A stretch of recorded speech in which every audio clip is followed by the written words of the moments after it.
নমস্কার বন্ধুরা, সুমনার সাথে চ্যানেলের পক্ষ থেকে সকলকে জানাই সুস্বাগতম। আজকের আলোচ্য বিষয় হলো 2024 সালের বুদ্ধ পূর্ণিমা কবে। বুদ্ধ পূর্ণিমার পূর্ণাঙ্গ সময়সূচি ও শুভ সময়।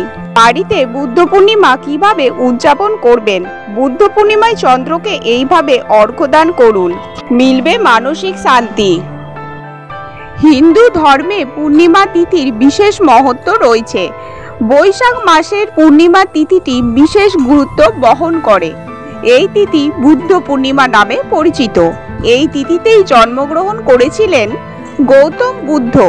এই কারণে এই দিনটাকে বুদ্ধ জয়ন্তীও বলা হয়ে থাকে। হিন্দু ও বৌদ্ধ ধর্মাবলম্বীদের কাছে বুদ্ধ পূর্ণিমার বিশেষ মাহাত্ম্য রয়েছে। এই দিনটি জ্ঞান প্রাপ্তির দিন হিসাবে চিহ্নিত। এই তিথিতেই জন্মগ্রহণ করেন বিষ্ণুর নবম অবতার গৌতম বুদ্ধ। বুদ্ধ পূর্ণিমার পূর্ণাঙ্গ সময়সূচি। বুদ্ধ পূর্ণিমা তিথি শুরু হবে 22 মে 2024 বুধবার সন্ধ্যা 6টা 47 মিনিটে। আর বুদ্ধ পূর্ণিমা তিথিটি পরের দিন অর্থাৎ বৃহস্পতিবার 23 মে 2024 সন্ধ্যা 7টা 22 মিনিটে শেষ হবে। এক্ষেত্রে 23 মে 2024 তারিখে বুদ্ধ পূর্ণিমার উৎসব পালিত হবে। এবারে আসুন জেনে নিই বাড়িতে বুদ্ধ পূর্ণিমা কিভাবে উদযাপন করবেন।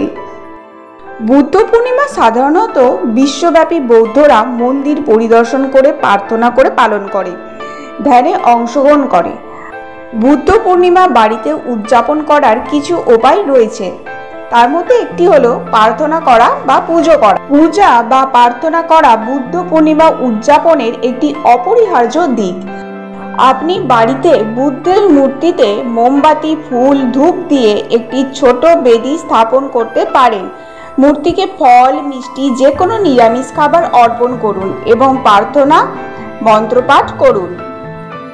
এরপরে ধ্যান বৌদ্ধ ধর্মে একটি অপরিহার্য অনুশীলন এবং বুদ্ধ পূর্ণিমায় ধ্যান অনুশীলনের একটি চমৎকার সুযোগ।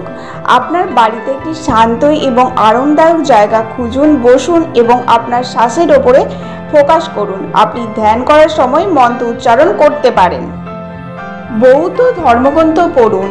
বৌদ্ধ ধর্মগ্রন্থ পড়া বুদ্ধের শিক্ষা এবং দর্শন সম্পর্কে আরও জানার একটি চমৎকার উপায়। আপনি আপনার পছন্দের ধর্মপদ বা অন্য কোনো বৌদ্ধ ধর্মগ্রন্থ পড়তে পারেন। অহিংসা এবং সহানুভূতি অনুশীলন করা। বৌদ্ধ ধর্মের সকল জীবের প্রতি অহিংসা এবং সহানুভূতি প্রচার করে। বুদ্ধ পূর্ণিমায় সমস্ত জীবের প্রতি দয়া, করুণা এবং ক্ষমা করুন। আপনি একটি দাতব্য প্রতিষ্ঠানে দান করতে পারেন বা প্রয়োজনে কাউকে সাহায্য বুদ্ধ পূর্ণিমায় করতে পারেন। আর বুদ্ধ পূর্ণিমায় নিরামিষ খাবার গ্রহণ করুন। এবারে আসুন জেনে নিই বুদ্ধ পূর্ণিমায় চন্দ্রকে কিভাবে অর্ঘ্যদান করবেন। হিন্দু ধর্ম অনুযায়ী বুদ্ধ পূর্ণিমার দিনে পবিত্র নদীতে স্নান করতে পারেন। তবে যাদের পক্ষে নদীতে স্নান করা সম্ভব না, তারা স্নানের জলে একটু গঙ্গা জল মিশিয়ে স্নান করতে পারেন। যদি সম্ভব হয় তো এই দিন বাড়িতে সত্যনারায়ণ পূজা করুন। সন্ধ্যাবেলা চন্দ্রোদয়ের পরে চাঁদকে দুধের অর্ঘ্য দিন।